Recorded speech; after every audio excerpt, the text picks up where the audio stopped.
আমার বাপ নেই, মা নাই, সবাই মা বাবা নিজের দিন কাপড় চোপড় কিনে দেয়, আমাদের কিনে দেওয়ার মানুষ নাই।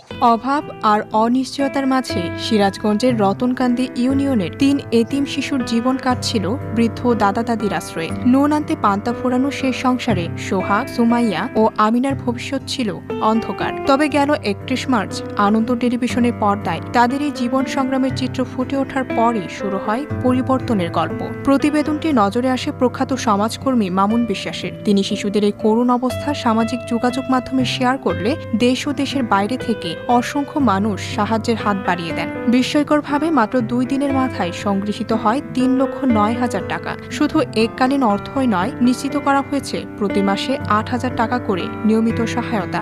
গত 2 দিন আগে বাবা মা মারা যাওয়া সেই অসহায় সুমাইয়া, আমিনা এবং সোহাগ অসহায়ভাবে দিন পার করছিল। তার বৃদ্ধ দাদা দাদি তাদেরকে নিয়ে